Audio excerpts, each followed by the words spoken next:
बिहार चुनाव से पहले सुगबुगाहट तेज हो गई है। तेजस्वी यादव बिहार के नेता प्रतिपक्ष ने मुख्यमंत्री नीतीश कुमार को पत्र लिख दिया है। जी हां, मुख्यमंत्री नीतीश कुमार को तेजस्वी यादव ने पत्र लिख दिया है। बिहार में एक तरफ चुनाव है और चुनाव से पहले जिस तरीके की हलचल नजर आ रही है, कई बातों को लेकर इशारा कर रहा है। देखिए, महागठबंधन, तेजस्वी यादव का जो चिट्ठी है वो आपकी स्क्रीन पर चल रहा होगा। तेजस्वी यादव ने नीतीश कुमार से बड़ी मांग कर दी है, बड़ी अपील कर दी है। तेजस्वी यादव ने अपने एक्स पर जो है इसको पोस्ट किया है और लिखा है कि महागठबंधन सरकार में बढ़ाई गई 65% आरक्षण सीमा को अपनी ही सरकार में संविधान की 9वीं अनुसूची में शामिल कराने में घोर विफल रहे मुख्यमंत्री श्री नीतीश कुमार जी को पत्र लिखा है।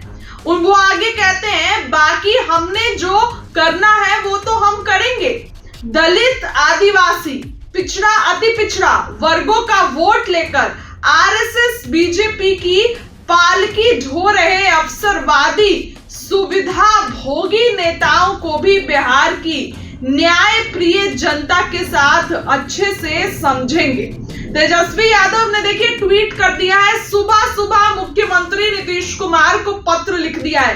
तेजस्वी यादव का ये बड़ा पत्र है। इसमें लिखते हैं, आपको ज्ञात है कि विपक्ष में रहते एवं अगस्त 2022 में सरकार में आने के बाद हमारे अथक प्रयासों से महागठबंधन सरकार द्वारा वर्ष 2023 में बिहार में जाति आधारित गणना का कार्य पूर्ण कराया गया था।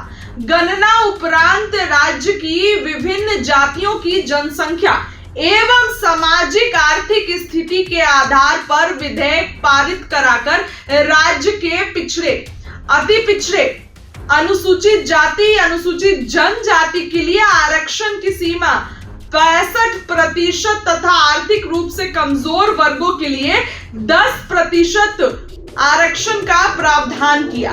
फलस्वरूप बिहार में सरकारी नौकरियों एवं शैक्षणिक संस्थानों में नामांकन हेतु कुल 75% आरक्षण सीमा निर्धारित की गई थी। दलित, आदिवासी, पिछड़े, अति पिछड़े के साथ साथ आर्थिक रूप से कमजोर वर्गों के लोगों को महागठबंधन सरकार ने इस ऐतिहासिक निर्णय से बढ़े हुए आरक्षण का लाभ दिलाना सुनिश्चित हुआ था। इस कानून को माननीय उच्च न्यायालय पटना द्वारा कहकर रद्द किया गया कि राज्य की सरकारी नौकरियों एवं अध्ययन संस्थानों के नामांकन हेतु इन जातियों के लोगों को पर्याप्त प्रतिनिधित्व का अध्ययन नहीं कराकर आरक्षण सीमा को बढ़ाया गया है। सर्वविदित है कि इसी तर्ज पर तमिलनाडु में पिछले 35 सालों से वहां के लोगों को 69% आरक्षण मिल रहा है। इस परिस्थिति में अभी अति आवश्यक है कि सरकार द्वारा एक सर्वदलीय समिति का गठन किया जाए जो उपयुक्त अध्ययन कर 1 सप्ताह के अंदर अपना प्रतिवेदन समर्पित करे। सर्वदलीय समिति द्वारा किए गए अध्ययन के आलोक में बिहार विधानसभा का 1 दिन का विशेष सत्र बुलाकर एक नया आरक्षण विधेयक पारित करा कुल 85% आरक्षण का प्रावधान कर इसे 9वीं सूची में डालने की अनुशंसा केंद्र सरकार से की जाए ताकि आरक्षण विरोधी तत्वों एवं भाजपाई सरकारों को इसे भी विभिन्न माध्यमों से पुनर्रद्द करने का मौका ना मिल सके। क्या भारतीय जनता पार्टी और आरएसएस की नीतियों पर चल रहे एनडीए सरकार नहीं चाहती है कि वंचित वर्गों के आरक्षण की वर्तमान सीमा को बढ़ाकर 85% किया जाए, जिससे कि राज्य के दलित, आदिवासी, पिछड़ा, अति पिछड़ा एवं अन्य दबे कुचले लोगों को बढ़े हुए आरक्षण का यथाशीघ्र लाभ मिले तथा उन्हें शिक्षण संस्थानों में नामांकन के साथ साथ सरकारी नौकरियां में प्राप्त प्रतिनिधित्व मिल सके।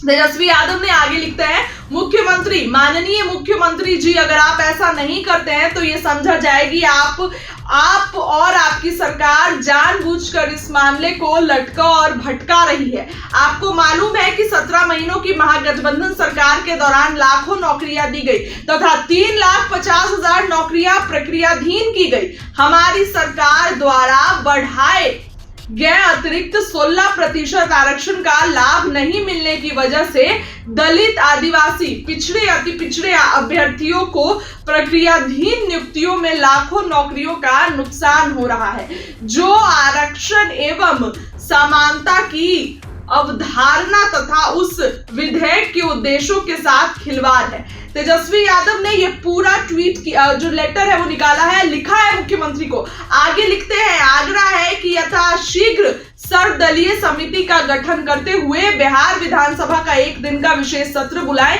जिसमें कुल 85% आरक्षण का प्रावधान करते हुए विधेयक पारित तथा उसे 9वीं अनुसूची में शामिल कराने का प्रस्ताव केंद्र सरकार को 3 सप्ताह के अंदर भेजने की कृपा की जाए। ऐसे नहीं होने की स्थिति में राज्य के 90% दलित, आदिवासी, पिछड़े, अति पिछड़े एवं सदियों से दबे कुचले लोगों के हित में हमारे राज्य भर में एक व्यापक जन आंदोलन की शुरुआत की जाएगी। अब देखिए, तेजस्वी यादव ने चेतावनी दे दी। तेजस्वी यादव ने मुख्यमंत्री नीतीश कुमार को पत्र लिख दिया। पत्र लिखकर तेजस्वी यादव ने बड़ी बात कह दी। सुबह ही तेजस्वी यादव ने मुख्यमंत्री नीतीश कुमार को पत्र लिख दिया है। बिहार में हलचल देखिए अब तेज हो गई है। देखने वाली बात होगी कि क्या मुख्यमंत्री नीतीश कुमार तेजस्वी यादव की बात मानते हैं। क्या मुख्यमंत्री नीतीश कुमार तेजस्वी यादव को लेकर जो है ये बातें कहते हैं, जो तेजस्वी ने कहा उस बात पर मुख्यमंत्री राजी होते हैं, सर्वदलीय बैठक बुलाते हैं और केंद्र सरकार को ये प्रावधान भेजते हैं या नहीं, ये तो आने वाले दिनों में पता चलेगा। लेकिन तेजस्वी यादव अब सरगर्मी तेज कर चुके हैं। मुख्यमंत्री नीतीश कुमार को देखिए पत्र लिख दिए हैं, अभी पत्र लिखे, और हमने आपको खबर बताई कि तेजस्वी यादव ने मुख्यमंत्री नीतीश कुमार को पत्र लिख दिया है। देखने वाली बात होगी कि क्या मुख्यमंत्री इस लेटर का, इस पत्र का रिप्लाई बैक करते हैं, तेजस्वी यादव को जवाब मिलता है, या फिर तेजस्वी यादव की बात मुख्यमंत्री नीतीश कुमार मानते हैं। और नहीं मानेंगे तो देखिए जाहिर सी बात है कि चुनाव है, तो चुनाव में तेजस्वी यादव जातियों को साधने के लिए भी ये चीज कर रहे हैं, क्योंकि ये सभी चीजें जो है आने वाले दिनों में उनको फायदा देगी, जाहिर सी बात है। तो ऐसे में एनडीए सरकार इस लेटर का किस तरीके से जवाब देगी या कुछ ऐसा कदम उठाएगी, ये भी देखने वाली बात होगी। ऐसे में तेजस्वी यादव ने मुख्यमंत्री नीतीश कुमार को चिट्ठी लिख दी है और पोस्ट कर दिया है। देखने वाली बात होगी कि आने वाले दिनों में क्या कुछ कदम नीतीश कुमार उठाते हैं, एनडीए सरकार जो है वो उठाती है। लेकिन बिहार में चुनाव से पहले देखिए सरगर्मी बड़ी हुई है। आने वाले दिनों में क्या कुछ होगा आपको बताएंगे। इस खबर के लिए इतना ही, क्या लगता है कमेंट्स में बताइए। बहुत बहुत धन्यवाद।